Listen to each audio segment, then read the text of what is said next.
आदरणीय श्री मानदाता सिंह जी, श्री केसरी देव सिंह जी, आदरणीय हकुबा राजेंद्र सिंह राणा जी, तुलसी सिंह जी, हरदेव सिंह जी, अजीत सिंह जी, सर्वे समाजना આગેવાનો, ભાઈઓ બહેનો, સૌને જય માતાજી।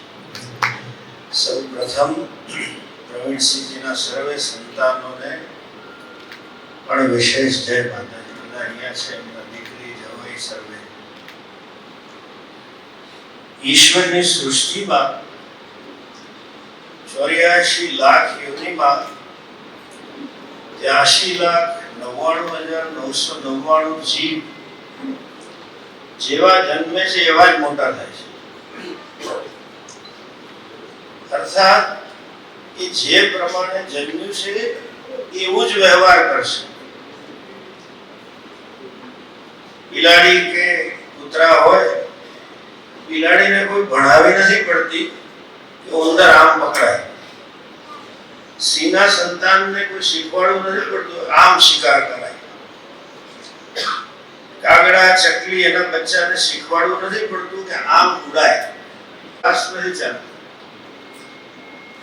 વાંદરાને નથી શીખવાડવું કે ઝાડ પરથી કેમ કૂદાય। એને કે ફિઝિક્સ નથી ભણવું પડતું કે આ ડાળથી આ ડાળ ઉપર જઈશ તમારી વેલોસિટી કેટલી હશે, ડાળની લોડ બેરિંગ કેપેસિટી કેટલી હશે, એમ બધી ખબર પડી જાય કે આમ કૂદાય। એ વ્યવહાર પણ વાંદરા જેવો કરશે। એટલે કોઈ વાર શાંત વાંદરો જુઓ તો સમજવું કે આ સાયકિક વાંદરો છે, એ શાંત ના રહી શકે। પણ ડાર્વિનની થિયરી પ્રમાણે વાંદરાનો વંશજ પાછો એના પૂર્વજ જેવો થવાનો પૂરો પ્રયત્ન કરતો હોય છે। એક માણસનું સંતાન એવું છે કે જેને શિક્ષા આપવી પડે કે માણસે માણસ કેમ બનવું। એટલે આપણે ગુજરાતીમાં બહુ પ્રચલિત યુક્તિ છે, માનવી માનવી બને તો સારું। માનવી કોને કહેવાય? શરીરથી આપણે દેખાઈએ, પણ વેદમાં એની ડિક્શનરી જુદી છે, એમાં વ્યાખ્યા આપી છે। માનવી એને કહેવાય જેના જીવનમાં મર્યાદા હોય। જેના જીવનમાં મર્યાદા નથી એ સાક્ષાત પશુ સમાન છે। ખરેખર તો આજનો જમાનો જે છે, પાશ્ચાત્ય સંસ્કૃતિ, in the name of freedom, સ્વતંત્રતાના નામે મારે જે કરવું એવું કરવું, મારે જેમ વર્તવું એમ વર્તવું, જે ખાવું એ ખાવું, જેની હારે લગ્ન કરવા એવું કરું, જે પહેરવું એ પહેરવું। આ બધું માણસને ઢોર બનાવવાની પ્રક્રિયા છે। માણસને માણસ બનાવવું એટલે મર્યાદા શીખવવાનું કામ બ્રાહ્મણ કરતો। આગળ 2 વાર કહ્યું કે ઉચ્ચ કુળમાં જન્મ છે। ઉચ્ચ કુળ બ્રાહ્મણને ક્ષત્રિયને એટલે કહ્યું છે કે એ સમાજ, એ વ્યક્તિ આખા સમાજને શિક્ષા આપતો। બ્રાહ્મણો એવું નથી કે અમે બ્રાહ્મણના છોકરાને ભણાવીશું, ક્ષત્રિયના દીકરાને ભણાવ્યા છે। આપણે ખબર છે મહાભારતની કથા।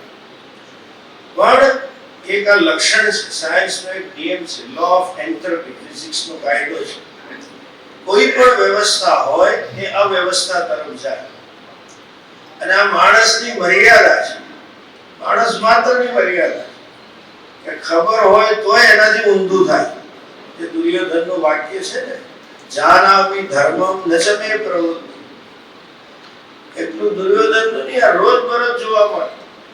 ડાયાબિટીસ વાળાને ખબર હોય કે મીઠાઈ ન ખાવી હોય, પણ મંદિર આવે અને હું ભૂલમાં આપી દઉં પ્રસાદ, એની ઘરવાળી કે સ્વામીજી ડાયાબિટીસ ના આપતા। ના ના, પ્રસાદમાં વાંધો નથી, પ્રસાદ હોય કે ના હોય ડાયાબિટીસ તો થશે જ, એને ખાવાનું મન થાય છે। એટલે આ દ્વંદ્વ નિરંતર હોય છે। શું કરવું શું ના કરવું ખબર હોવા છતાંય ના કરવાનું કરે માણસ। અને એને લાઈનમાં રાખવા માટે ભગવાને ક્ષત્રિય સમાજનું સર્જન કર્યું છે। આ વેદમાં ક્ષત્રિયનું કામ શું છે? ધર્મની રક્ષા કરવી છે। મહાભારતમાં બહુ સરસ એક ઉક્તિ છે વિરાટ રાજાને ત્યાં પાંડવો છુપાયા હોય છે અને દુર્યોધનને ખબર પડે છે બધાને, એટલે આક્રમણ કરે છે. એક બાજુથી ગાયો અને બ્રાહ્મણોને હેરાન કરે છે. રાજા પોતે રક્ષા કરવા જાય છે અને જ્યારે રાજા ગયો, બીજી બાજુથી દુર્યોધન, ભીષ્મ, દ્રોણ, કર્ણ 7-8 જણા આવે છે આક્રમણ કરવા. રાજાનો કુંવર હોય છે ઉત્તર કુમાર. આ 5 ના નામ જોઈને ડરી ગયો, એટલે એને બહાનું કાઢ્યું કે મારો રથ ચલાવનાર સારથી કોણ છે. ત્યારે દ્રૌપદી રાણીની સેવામાં રાણીપાની દ્રૌપદી કહે છે આ બૃહનલ્લાને આવડે. અર્જુન ત્યાં ડાન્સ ટીચર હતો, રાજાની દીકરી ઉત્તરાને નૃત્ય શીખવાડતો કરતા. અર્જુનનો ડેમો લીધો, અર્જુને કરી બતાવ્યો, તોય પેલો ગભરાતો હતો. એના મોઢાનું એક વાક્ય છે, યદર્થા ક્ષત્રિયાણી સૂયતે તત્કાલોયમ સમાગત. જેના માટે ક્ષત્રિયાણી ધર્મની રક્ષા કરવા માટે જન્મ આપે છે, એ આ કાળ આવેલો દક્ષ. કઈ માં કે છોકરા મરવા જાય, કોઈ માં એ ડીએનએ માં હોવું જોઈએ કે અમે ધર્મની રક્ષા કરીશું. ડીએનએ માં હોવું જોઈએ કે અમે નીતિથી ચાલીશું, બીજાને ચલાવીશું. એક આવો જોક છે, કોઈ ખોટું ના લગાડતા. કોઈએ પૂછ્યું કે હનુમાનજી કયા સમાજના? એમાં બ્રાહ્મણ, મુસલમાન ને આપણા બાપુ હતા. પેલા બે ઝઘડવા માંડે, બ્રાહ્મણ બિચારા લડે નહીં, ક્ષત્રિય હનુમાનજી બથમ બથા. એટલે પેલા બ્રાહ્મણને ભાઈ લડો નહીં, આપણે વિચાર કરીને વાત કરીએ કે હનુમાનજી અમારા સમાજના હતા. જો અમે જનોઈ પહેરીએ, હનુમાનજીએ જનોઈ પહેરે, અમે વેદ ભણીએ, હનુમાનજી પણ ભણ્યા હતા, રામજીએ કહ્યું હતું નવ વ્યાકરણ પંડિત છે, એટલે કે અમારા. પેલો મુસલમાન કે જવા તો સુલેમાન, હનુમાન અમારા છે, નામ પરથી ખબર પડે. પેલા ક્ષત્રિય કહે છે રામ હનુમાનજીના કોઈ હગા થતા હતા? તો કે ના. રાવણે કઈ બગાડ્યું હતું? તો કે ના. ધર્મની રક્ષાએ ઝંપલાયું એ ક્ષત્રિય જ હોય છે. પ્રવીણસિંહજી સાહેબ આવનારો કાળ સમજી ગયા. જો સમાજમાં બહુ મોટું પરિવર્તન આવ્યું છે. હવે યુદ્ધ નકામા થઈ ગયા છે. આપણે ઇતિહાસમાં વાંચીએ, જય ભવાની કરીને એક બાજુ હાથમાં જાન લઈને ક્ષત્રિય ગયા, એ કાળ પૂરો થઈ ગયો. ચોપડામાં છે બટનનો યુદ્ધ છે. આ તમે સિંદૂર ના જોયું? એક સૈન્ય વર્ગ અને કોઈ દેશનો સેનાપતિ કે વડાપ્રધાન કે રાજા સરહદે જતો જ નથી. જેની પાસે મોટું બટન, સારું બટન, એ તાકાતવાર. અને બીજું તમે જુઓ, બળ શરીરનું નથી, બળ બુદ્ધિનું છે, જ્ઞાનનું બળ છે, જ્ઞાનની શક્તિ છે. અને પૈસા જ્ઞાનના છે. ટેકનોલોજી શોધાય એટલે જ દેશ આગળ આવે છે. એ પરિવર્તન છેલ્લા 50 વર્ષથી આવ્યું છે. ભારતમાં ભલે હમણાં આપણને દેખાય છે કે ડિજિટલ ઇન્ડિયાનું આટલા ગ્લોબલી નામ થઈ ગયું છે. એ જ રીતે આપણે બિઝનેસની અંદર પણ પહેલા એવું કહેવાતું હતું country of snake charmers. Narendrabhai બહુ સરસ કહ્યું, કન્ટ્રી ઓફ માઉસ ચાર્મર્સ. આપણે કોમ્પ્યુટરનું હોય ને mouse, we are mouse Chalmers. આજે લગભગ 3.5 કરોડ હિન્દુઓ વિદેશોમાં છે. એ બધા વિશ્વની મોટામાં મોટી કંપનીઓના સીઈઓ છે, જે આગળ દુનિયાને લઈ જવાના છે. બુદ્ધિનું બળ છે. અને સમાજને પરિવર્તન છેવાડા સુધી જતા વાર લાગે, કોઈને ના દેખાય. સમાજના છોકરા એમ જ માનીને ચાલતા હતા શરીરનું બળ ખરું બળ છે. ત્યારે પ્રવીણસિંહ સાહેબે ખાસ કરીને આટલી નો ડાઉટ માંધાતાસિંહના પિતાશ્રીએ તો ખૂબ કામ કર્યું, પણ એ સમજીને એમણે બધું ને બધું વિદ્યાર્થી ભણે એના માટે બોર્ડિંગમાં જીવન સમર્પિત કર્યું. નહીં, જ્યારે અહીંયા નળિયા હતા ત્યારે કુટુંબ લઈને રહેવા આવી ગયા, એ ઘરે નથી રહ્યા. આપણા સમાજના બાળકો ભણવા જોઈએ. અને બીજી વિશેષતા, આઝાદીના સમયે બધા નેતાઓ માનતા હતા કે શિક્ષણનો વ્યાપ કરો. ગાંધીજી હોય કે વલ્લભભાઈ હોય કે કોઈ પણ એના પ્રવચનો સાંભળો છો, એમ કે શિક્ષણ કેન્દ્રો ખોલો. આજે હજારો યુનિવર્સિટી થઈ ગઈ, પણ શિક્ષણ આંધળું છે. જો શિક્ષણમાં સંસ્કાર ન હોય એ આપણે જોઈ શકીએ છીએ. આજે ભણેલો કોને કેવો એ પ્રશ્ન છે. આજે ખરેખર ભણેલા જ વધારે ચોરી કરે છે, ભણેલા જ દેશનું વધારે અહિત કરે છે. એ સમયે પ્રવીણસિંહજી સાહેબે સંસ્કાર પર ધ્યાન આપ્યું છે, ખાલી ભણવાનું નથી. અને એટલે જ આજે આમ તો ભાવનગરની હોસ્ટેલના મને મળે વિદ્યાર્થીઓ, ત્યાંના ગૃહપતિને બહુ માર ખાતા છે. એ બધા મને કે એટલી સોટીઓ લાકડીઓ પડી છે. પ્રવીણસિંહજીનું વ્યક્તિત્વ એવું હતું, એની આંખોમાં જેવું તેજ હતું કે ડર લાગે. કદી શાંત કે જેમ આગળ કહ્યું ઉગ્ર અવાજે બોલ્યા જ નથી. એનું ચરિત્રનું બળ હતું. જેથી વિદ્યાર્થીઓને આજે પણ એમ થયું કે આના માટે આપણે આટલું મોટું કાર્યક્રમ કર્યો. અને કદાચ હું એટલું કહીશ કે આપ સૌ જૂના વિદ્યાર્થીઓ પ્રવીણસિંહજીના જીવનના આદર્શને અપનાવશો, એ એની સાચી શ્રદ્ધાંજલિ.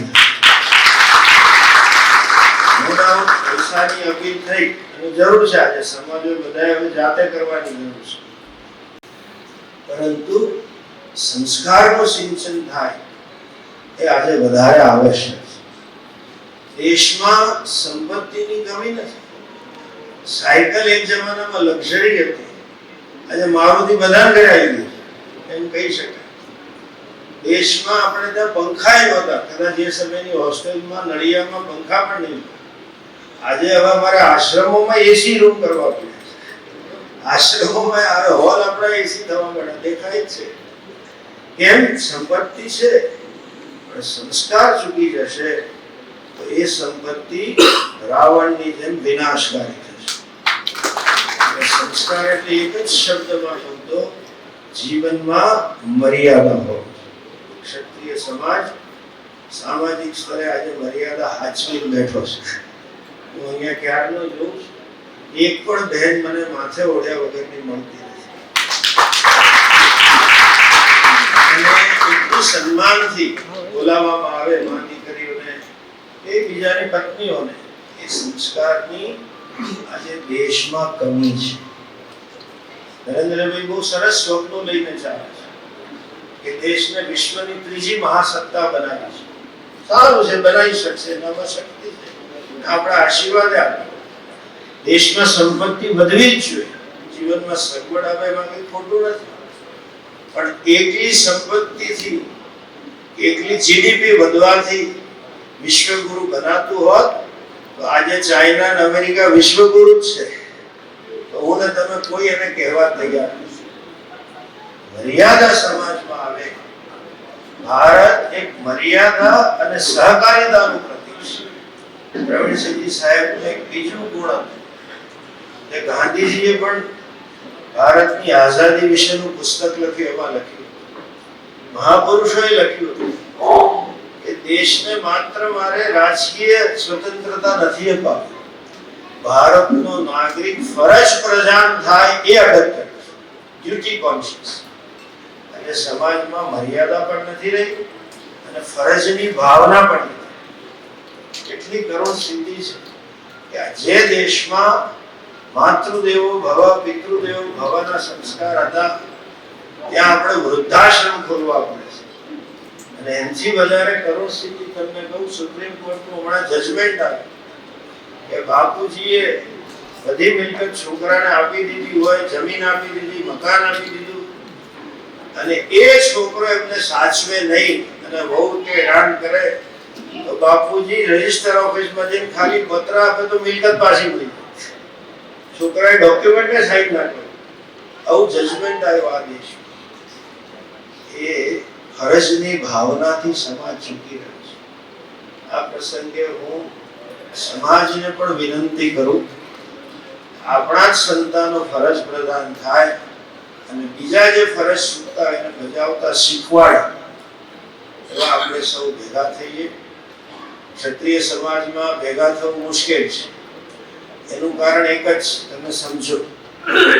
ક્ષત્રિય હંમેશા સત્યને પ્રિય, પણ તકલીફ એટલી જ છે કે હું કહું એ સત્ય છે, આટલી તકલીફ છે.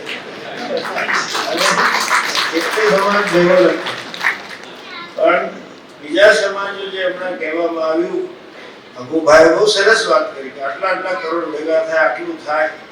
એનું કારણ એક જ છે કે સમિતિ એકવાર નિર્ણય લે પછી બહાર કોઈ બોલતું નથી.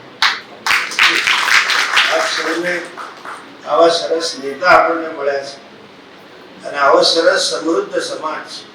આઝાદી પછી વચ્ચેનો કાળ એવો હતો, ક્ષત્રિય સમાજની આર્થિક સ્થિતિ સારી નહોતી. આજે તો સમાજ ખૂબ આગળ વધ્યો છે.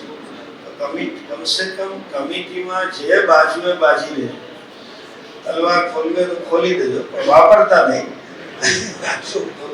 પણ એક વાર કમિટીએ ઠરાવ પસાર કર્યો પછી આપણે એને સમર્પિત. એવો સમાજ જો ભેગો થશે, સમાજને દિશા અને રક્ષા આપવાનું કામ ક્ષત્રિય કરશે. આજે દેશને રક્ષા આપવાનું કામ તમારું રહ્યું નથી. દેશનો શાસક કરે છે, સત્તા કરે છે, અને આજે હારો શાસક મળે છે. રક્ષા કરી શકે નહીં, બે પાઠે ભણી શકે બીજા. પણ આજે સમાજની રક્ષા અધર્મમાંથી, અનીતિમાંથી કરવાની જરૂર છે, વ્યસનોમાંથી કરવાની જરૂર છે. એ તરફ પણ સામાજિક આગેવાનો બહાર. પ્રવીણસિંહજી સાહેબનું એક બીજું વિશેષ એવું કહું કે સાચા અર્થમાં પિતા હતા. પિતા એને કહેવાય પાતિ રક્ષતિ ઇતિ પિતા. પા ક્રિયાપદ પોષણ અને રક્ષણ માટે છે. પિતાએ સંતાનોનું રક્ષણ કરવું છે. રક્ષણ માત્ર દુશ્મનોથી નથી, લૂંટેવોથી રક્ષણ કરવું છે, સંસ્કારોથી રક્ષણ કરવું છે.